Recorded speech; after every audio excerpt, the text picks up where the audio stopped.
असलकुम dear student. आज हम नेक्स्ट फाइलम डिस्कस करने जा रहे हैं and this is phylum Aschelminthes. कुछ लोग इसको फाइलम निमाटोडा कहते हैं जो कि बिल्कुल गलत है। फाइलम एस्केलमेंथीज जो है ये एक बहुत बड़ा फाइलम है जिसके अंदर तकरीबन 7 फाइलम आते हैं। निमाटोडा is one of them.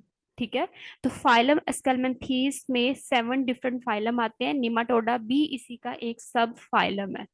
Okay, तो आज हम इस फाइलम को डिस्कस करने जा रहे हैं। इससे पहले अगर हम रिकॉल करें, हमने डिफरेंट फाइलम डिस्कस किए थे। सबसे पहला फाइलम हमने डिस्कस किया था फाइलम पोरीफेरा। उसके बाद हमने फाइलम नाइडेरिया को डिस्कस किया था। फिर हमने फाइलम टिनोफोरा को, प्लेटीहेल्मिन्थीज को, और अब हम फाइलम एस्केलमेंथीज डिस्कस करने जा रहे हैं।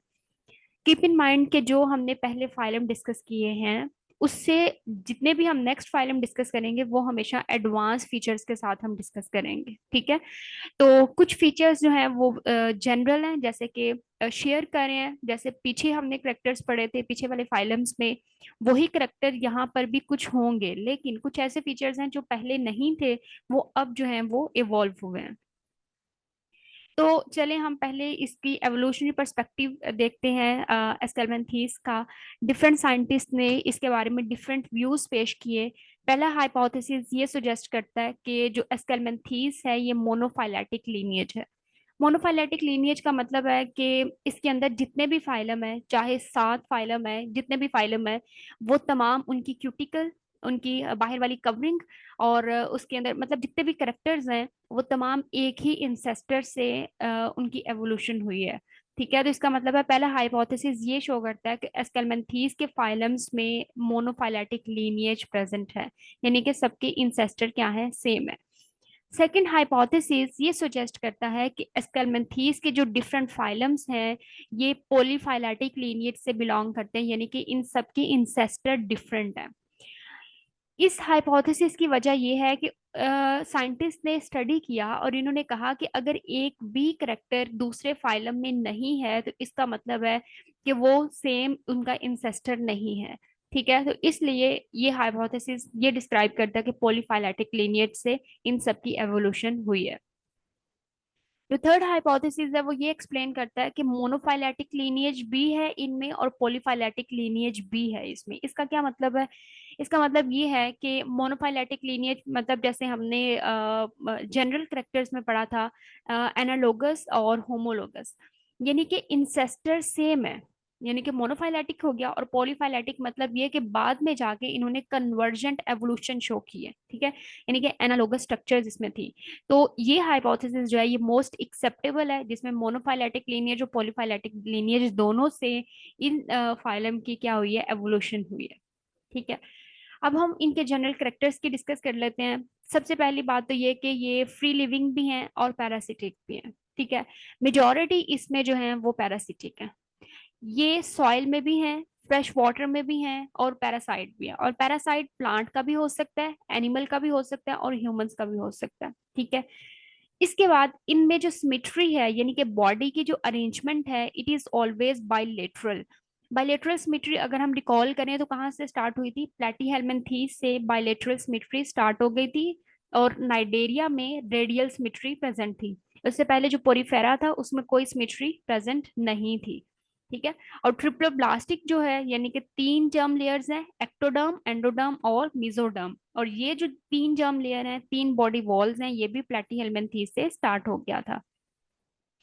इनकी बॉडी अनसेगमेंटेड है, लेकिन तमाम मेंबर्स की अनसेगमेंटेड नहीं है। आप आगे जाके देखोगे कुछ मेंबर्स हैं जिनकी जो बॉडी है वो क्या है, सेगमेंटेड है। लॉन्ग होती है, सिलेंड्रिकल होती है, और दोनों एंड से टेपर्ड होती है, यानी कि नुकीली होती है। ठीक है, ये डायोशियस होते हैं। डायोशियस का मतलब है कि दोनों सेक्सेस सेपरेट होते हैं, मेल अलग होगा और फीमेल अलग होगी। ठीक है, और ये सेक्सुअल डाइमॉर्फिज्म इसमें होती है। इसका मतलब है, सेक्सुअल डाइमॉर्फिज्म का मतलब होता है कि अगर हम एक्सटर्नल फीचर्स के जरिए ही पहचान लें कि ये मेल है और ये फीमेल है। ठीक है, अब this is the first phylum that have coelom. ठीक है, लेकिन ये सीलोम सूडो सीलोम है, यानी कि यहाँ पर पेरिटोनियल कैविटी ने उसको लाइन नहीं किया। ठीक है, इससे पहले किसी भी फाइलम में सीलोम नहीं थी। जितने भी फाइलम हम ऑनवर्ड पढ़ेंगे सब में सीलोम होगी और ट्रू सीलोम होगी।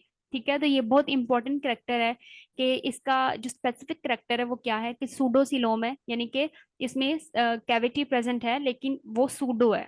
ठीक है, अब इनके पास ऑर्गन सिस्टम लेवल भी आ गया। ऑर्गन सिस्टम लेवल तो प्लेटीहेल्मिन्थीस में ही आ गया था, और वो था फ्लेम सेल्स की फॉर्म में, यानी कि एक्सक्रीटरी सिस्टम उसमें आ गया था। अब इसमें एक्सक्रीटरी सिस्टम तो है, इसके साथ साथ एक और सिस्टम भी आ गया। देखो, जब भी एवोल्यूशन होती है ना तो एकदम से चेंज नहीं आता, पहले एक सिस्टम आया, उसके बाद अगला सिस्टम आ गया, फिर अगला। तो आहिस्ता आहिस्ता जितने भी ऑर्गन सिस्टम्स हैं वो डेवलप होते हैं सारे ऑर्गेनिजम्स में, लेकिन रैपिडली और स्पॉन्टेनियसली एक ही वक्त में सारे ऑर्गन सिस्टम की एवोल्यूशन नहीं हुई है। जैसे एक्सक्रीटरी सिस्टम प्लेटीहेल्मिन्थीस में इवोल्व हुआ था, और इस फाइलम में एक्सक्रीटरी सिस्टम तो रहेगा ही रहेगा, इसके साथ इनके पास डाइजेस्टिव सिस्टम भी आ गया है। और जो डाइजेस्टिव सिस्टम है, it is a complete digestive system, या फिर आप कह सकते हो tube within tube digestive system है इसके पास। Tube within tube digestive system का मतलब है माउथ से स्टार्ट होता है, उसके बाद एनएस पे इसका एंड होता है। ठीक है, तो कंप्लीट एलिमेंट्री कैनाल है। ओके, ये इसका स्पेशल करेक्टर है। दो इसके स्पेशल करेक्टर हो गए, एक तो जो हमने प्रीवियस डिस्कस किया है कि इसके पास सूडोसिलोम है, और दूसरा इसके पास डाइजेस्टिव सिस्टम है। लेकिन अभी तक ना तो रेस्पिरेशन के लिए कोई सिस्टम आया है। ठीक है, इसका मतलब है रेस्पिरेशन जो है वो डिफ्यूजन के जरिए बॉडी सरफेस के जरिए इसके पास हो लिया। ठीक है, इसके बाद इनके पास एक्सक्रीटरी सिस्टम जो है वो रेनेट सेल्स होते हैं, और जो रेनेट सेल्स हैं ये एच शेप होते हैं, जो कि पूरी बॉडी में डिस्पर्स होते हैं, और ये एक्सक्रीशन में हेल्प कर रहे होते हैं। ठीक है, तो इसका मतलब है प्लेटीहेल्मिन्थीस में प्रोटोनेफ्रीडिया यानी कि फ्लेम सेल्स थे, और यहाँ पे रेनेट सेल्स हैं जो कि एक्सक्रीशन में हेल्प कर रहे होते हैं। ये ओस्मो रेगुलेशन में भी इन्वॉल्व होते हैं, जो रेनेट सेल्स हैं ये ओस्मो रेगुलेशन में भी इन्वॉल्व होते हैं, मतलब ये कि वाटर और साल्ट की कंसेंट्रेशन को मेंटेन करने में भी हेल्प कर रहे होते हैं। अगर ये मेरीन इन्वायरमेंट में है तो ये, या फिर फ्रेश वाटर में है, अगर वाटर में है तो दे ऑलवेज एक्सक्रीट अमोनिया, और अगर ये जो है वो जमीन पे है, टेरिस्ट्रियल है, तो वो हमेशा यूरिया के फॉर्म में अपना वेस्ट मटेरियल बॉडी से डिस्चार्ज करते हैं। इनका नर्वस सिस्टम जो है, चूंकि हमने नाइडेरिया से शुरू किया था कि उसमें नर्व सेल्स प्रेजेंट थे, उसके बाद प्लेटीहेल्मिन्थीस में गैंग्लियन प्रेजेंट थे, और यहाँ पे नर्व कॉर्ड प्रेजेंट है। गैंग्लियन है, डबल है, और लेटरल नर्व कॉर्ड पूरी बॉडी के अंदर डिस्पर्स होता है, जो कि स्टिमुलस को रिसीव करता है और रिस्पॉन्ड करता है। ठीक है, रिप्रोडक्शन इसकी सेक्सुअल होती है, और फर्टिलाइजेशन हमेशा इंटरनल होती है। ठीक है, डेवलपमेंट सम टाइम इसकी डायरेक्ट होती है और सम टाइम इसकी इनडायरेक्ट होती है। इसका मतलब है, डायरेक्ट डेवलपमेंट का मतलब होता है जैसे ह्यूमन का बेबी ह्यूमन ही होता है, और इनडायरेक्ट का मतलब है जैसे एग के बाद लार्वा बनता है उसके बाद अडल्ट बनता है। ठीक है, तो लार्वल स्टेज अगर आ जाएगी तो वो डेवलपमेंट हमेशा इनडायरेक्ट होगी। तो इसके कुछ फाइलम्स हैं जिसमें लार्वा बनता है, और कुछ ऐसे हैं जिसमें लार्वा नहीं बनता, अडल्ट की बॉडी जैसा ही नया ऑफस्प्रिंग होता है। तो इसलिए हम इसको कहेंगे कि इनकी डेवलपमेंट क्या होती है, इन डायरेक्ट या फिर डायरेक्ट डेवलपमेंट होती है, अगर लार्वल स्टेज नहीं होगी तो। अब हम पहला इसका फाइलम डिस्कस करते हैं, and it is a rotifera phylum. ठीक है, और जो रोटीफेरा फाइलम है इसमें, देखो हम इसको रोटीफर्स क्यों कह रहे हैं। पहली बात तो ये कि ये जो ऑर्गेनिजम्स है ना, इनके हेड के ऊपर क्राउन है, जिसको हम कोरोना कह रहे हैं, ताज है। ठीक है, अब रोटी फेरा, रोटी मतलब व्हील को कहते हैं, और फेरा मतलब बेरिंग। अब ये जो कोरोना है ना, दोनों हेड के दोनों साइड्स पे प्रेजेंट है। ठीक है, अब इस कोरोना के ऊपर क्राउन से आपने इसको याद रखना है, इसके ऊपर सीलिया प्रेजेंट है, और ये जो सीलिया है ये स्पॉन्टेनियसली मूव नहीं करते, यानी कि एक साथ सारे बीट नहीं करते हैं। पहले थोड़े से मूव करेंगे, फिर अगले मूव करेंगे, फिर अगले मूव करेंगे, और इनकी अपीयरेंस एक व्हील की तरह की होगी, पहिए की तरह की होगी। तो इसलिए हम इसको रोटीफर्स कहते हैं, रोटीफेरा कहते हैं। ठीक है, अब ये फ्रेश वाटर होते हैं, और ज्यादातर ये मॉइस्ट सॉइल में भी प्रेजेंट होते हैं। ठीक है, अब इनकी जो बॉडी है ना, इसकी बॉडी को तीन हिस्सों में डिवाइड किया हुआ है। हेड है, उसके बाद ये ट्रंक है, और नीचे वाला जो हिस्सा है ये इसका फुट है। ठीक है, ट्रंक इसका मेजर पार्ट है, और ये इसका फुट है जहाँ पे इसकी एनएस प्रेजेंट है और टो प्रेजेंट है, और ये इसका हेड है जहाँ पे कोरोना प्रेजेंट है, और इसके ऊपर सीलिया प्रेजेंट होते हैं। ठीक है, अब अगर हम इनकी ओवरऑल स्ट्रक्चर को देखें, तो जो रोटीफर्स हैं इसमें जो एक्सक्रीशन है वो रेनेट सेल्स की फॉर्म में होता है। ठीक है, अब इसमें होता क्या है कि एक्सक्रीशन तो रेनेट सेल्स के जरिए ये बॉडी से, यहाँ से डाइजेशन होगी, डाइजेशन के बाद जो वेस्ट मटेरियल है वो कोलाइका में जाएगा और एनएस के जरिए बॉडी से रिमूव हो जाता है। अब ये फूड कैसे लेते हैं? यहाँ से जो वाटर है वो वाटर आएगा, सीलिया उस वाटर को फिल्टर करेगा, यहाँ से भेजेगा माउथ के अंदर। माउथ के अंदर ये मैस्टेक्स हैं। मैस्टेक्स क्या होते हैं? जॉज हैं। अब इस मैस्टेक्स के अंदर एक ट्रॉफी ऑफ मैस्टेक्स है, यानी कि एक बड़े मैस्टेक्स के अंदर, एक बड़े जॉ के अंदर छोटे छोटे और जॉज होते हैं, और इनका काम होता है फूड को ग्राइंड करना। फूड यहाँ से आई, माउथ से एंटर हुई, मैस्टेक्स ने उसको ग्राइंड करना शुरू कर दिया, वहां पे स्लाइवरी ग्लैंड भी एंटर हो गए, और फिर इसने फूड को स्टमक में भेजना शुरू कर दिया।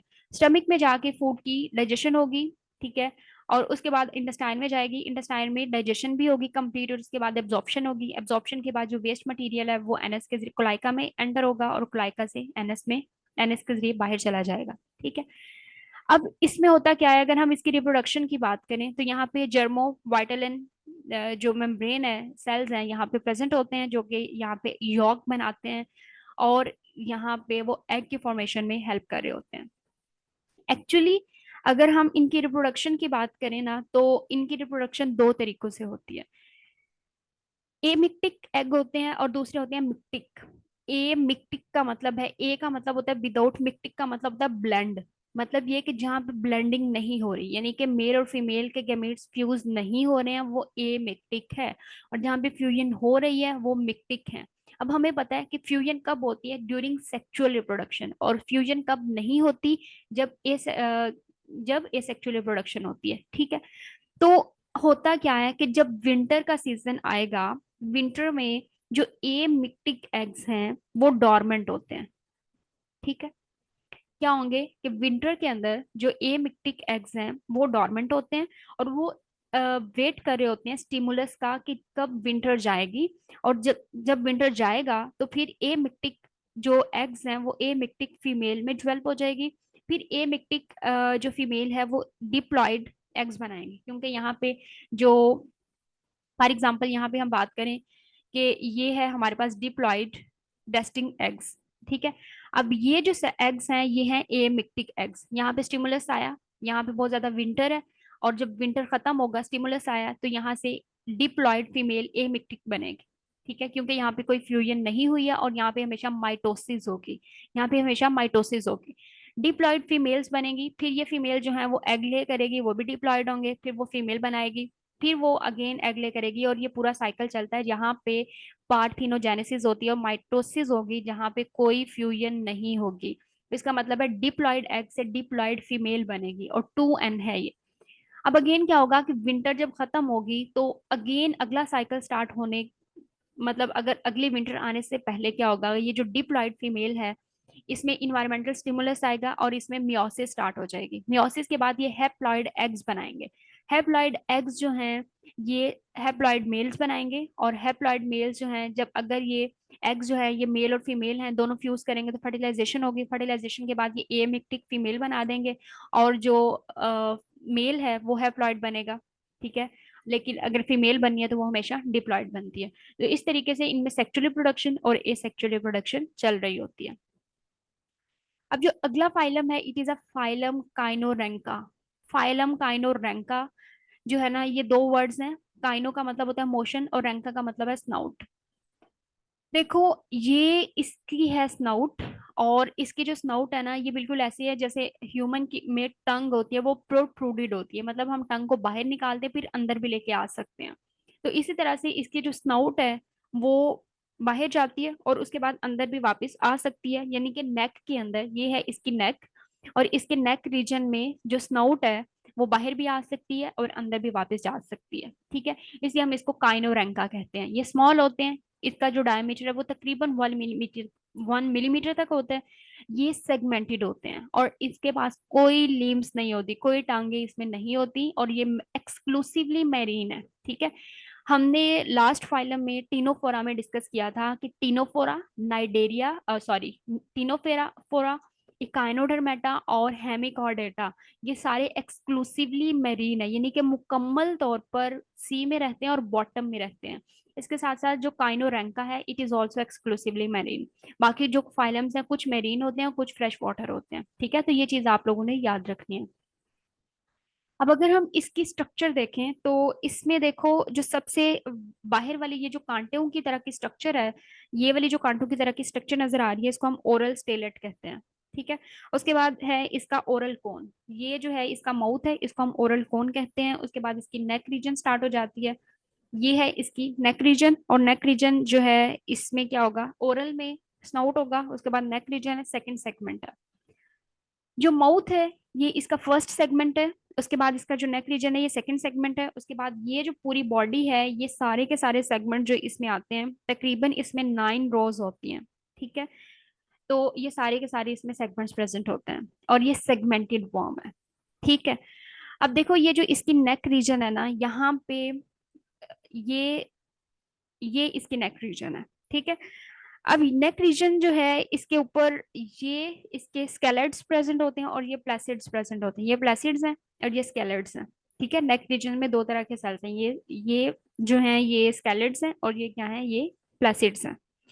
इसके बाद ये वाली जो बाहर की तरफ निकली हुई है, ये इसको हम कहेंगे ये लेटरल स्पाइन है। और ये जो ऊपर की तरफ है इसको हम डॉर्सल स्पाइन कहेंगे, और ये कॉर्डल स्पाइन है क्योंकि ये टेल के पास इसके स्पाइंस प्रेजेंट होती हैं। ठीक है।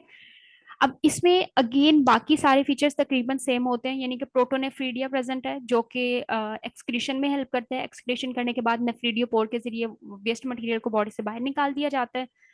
उसके बाद ओरल जो स्नोट है वो बाहर निकलेगी, फूड को कैप्चर करेगी, माउथ के अंदर लेके आएगी। उसके बाद फेरिंग्स इसका मस्कुलर होता है, मूव कर सकता है, फिर स्टमक में आएगी, इंटेस्टाइन में जाएगी, और उसके बाद जो है वो नेफ्रीडियोपोर के जरिए बाहर फूड को निकाल देगी जो वेस्ट होगा।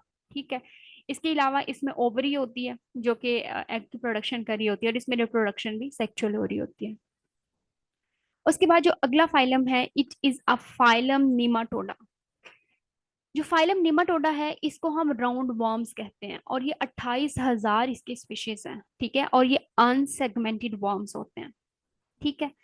ये जो आपको क्रिएचर नजर आ रही है, it is a round worm, और ये आपको नजर आ रहा है बिल्कुल स्मूथ बॉडी है, इसके बाहर कोई भी सेगमेंटेशन प्रेजेंट नहीं है।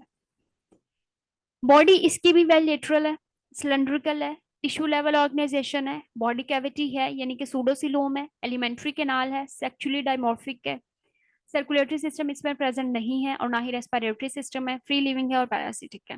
ठीक है। ये तमाम वही करेक्टर हैं जो कि हमने जनरल करेक्टर एस्केलमेंथीस के स्टडी किए थे।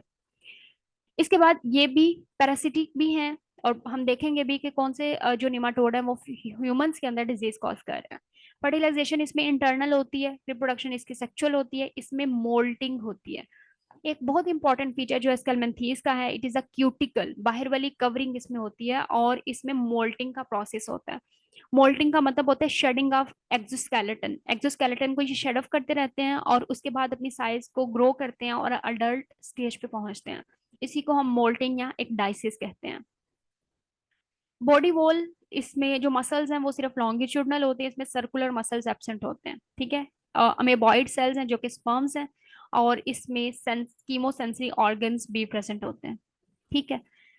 अब यहाँ पे अगर हम इसका जो इम्पोर्टेंट मेंबर है निमाटोडा का, इट इज अस्कैरिस। और अस्कैरिस जो है ये मेल और फीमेल दोनों डिफरेंट होते हैं।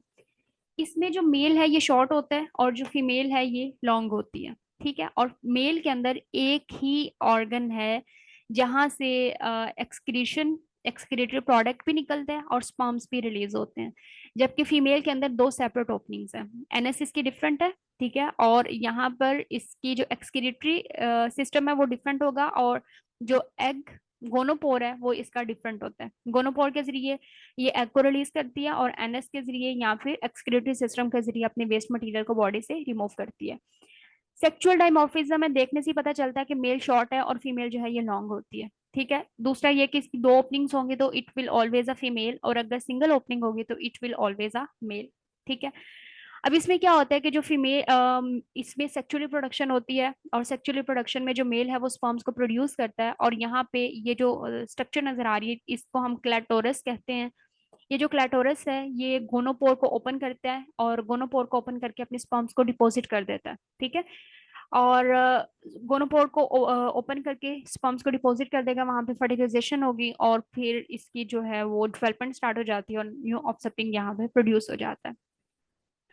तो ये कुछ मेजर ऑर्गन्स थे जो कि फाइलम्स थे जो हमने डिस्कस किए। अभी हम ये देखते हैं कि जो निमाटोडा है कुछ मेंबर्स उसके ह्यूमंस के अंदर डिजीजेस कॉज करते हैं, तो वो कौन कौन सी डिजीजेस हैं। एस्कैरियसिस, एस्कैरीज जो है ये एक मेजर मेंबर है निमाटोडा का जो कि ह्यूमंस के अंदर डिजीज कॉज करता है। यहाँ पर है एक अडल्ट एस्कैरिज, ये फीमेल है और ये मेल है। ठीक है। अब ये जो अडल्ट एस्कैरिज हैं ये ह्यूमंस की इंटेस्टाइन में प्रेजेंट है। ठीक है। अब ह्यूमंस की इंटेस्टाइन में है तो ये ह्यूमन की इंटेस्टाइन में ही अपनी रिप्रोडक्शन स्टार्ट कर लेता है। रिप्रोडक्शन के बाद ये फर्टिलाइज्ड एग है। सम टाइम उसमें एग जो है वो अनफर्टिलाइज्ड होता है, और कुछ सम टाइम फर्टिलाइज्ड एग जो है वो फीकल मटेरियल के जरिए बाहर रिलीज हो जाता है। जब ये बाहर रिलीज होगा, अगर ये फर्टिलाइज्ड है तो यहाँ पे इसकी डेवलपमेंट स्टार्ट हो जाएगी। डेवलपमेंट के बाद ये लार्वल स्टेज में डेवलप हो जाएगा, और लार्वा स्टेज जो है ये यहाँ पे एम्ब्रियोनेटेड लार्वा स्टेज है। अगेन जो है ह्यूमंस ऐसी फूड ले रहा है जिसके अंदर ये इसके एग्स हैं, तो ये अगेन ह्यूमंस की बॉडी में जाएंगे और इसमें जाके अपना साइकिल कंप्लीट करते हैं। ऑलवेज कीप इन माइंड कि इसका सिर्फ एक ही होस्ट होता है, और एक वक्त में एक से ज्यादा एस्कैरीज ह्यूमन की इंटेस्टाइन में प्रेजेंट होते हैं और वहां पे जाके डिजीजेस कॉज करते हैं। ठीक है। जैसे हमने फ्लूक्स की बात की थी, टेपवर्म की बात की थी, तो वो एक वक्त में एक ही प्रेजेंट था, जबकि एस्कैरिस जो है ये इतने ज्यादा होते हैं कि ये इंटेस्टाइन को ब्लॉक कर देते हैं और फूड भी आगे पास नहीं कर सकता। इतना सिवियर डिजीज ये कॉज कर सकता है। ठीक है। तो इसका सिर्फ सिंगल ही होस्ट है और वो है सिर्फ और सिर्फ ह्यूमंस। उसके बाद है एंटोरोबियस वर्मिक्यूलस। इसमें क्या होता है कि अगेन हमारे पास है एग्स। एग जो है ये लार्वा में डेवलप होंगे, ह्यूमंस इसको इंजेस्ट करेगा, ह्यूमन की इंटेस्टाइन के अंदर ही ये लार्वा में डेवलप होंगे, और ये वहां से फीमेल जो है मिच्योर फीमेल में डेवलप होगी, और अगेन इसका जो साइकिल है वो ह्यूमन की इंटेस्टाइन नहीं होता है। ठीक है। उसके बाद वुचरेरिया, वुचरेरिया एलिफेंटाइटिस डिजीज कॉज करता है, और इसमें जो होस्ट है वो भी क्या होता है, ह्यूमन ही है। ठीक है। और ये ह्यूमंस की लिम्फेटिक सिस्टम को अफेक्ट करता है। ठीक है। लिम्फेटिक सिस्टम को अफेक्ट करता है, और इसमें मोल्टिंग भी वहां पर ही हो रही होती है, और ये ह्यूमंस के ब्लड के ऊपर फीड करता है और उसके स्किन के ऊपर फीड कर रहा होता है। ठीक है। अब देखो यहाँ पे ये डिजीज कॉज करता है, ये फॉर एग्जांपल ये वर्म है तो ये उसमें लेग में डिसऑर्डर उसने कॉज किया हुआ है, वो चेरेरिया ने। ठीक है। तो इस तरीके से जो निमाटोड हैं वो पैरासिटिक हैं और ह्यूमंस के अंदर मल्टीपल डिजीजेस कॉज करते हैं। होपफुली आज का लेक्चर आपके लिए हेल्पफुल रहा होगा। स्टे कनेक्टेड, अपना ख्याल रखिएगा। अल्लाह हाफिज।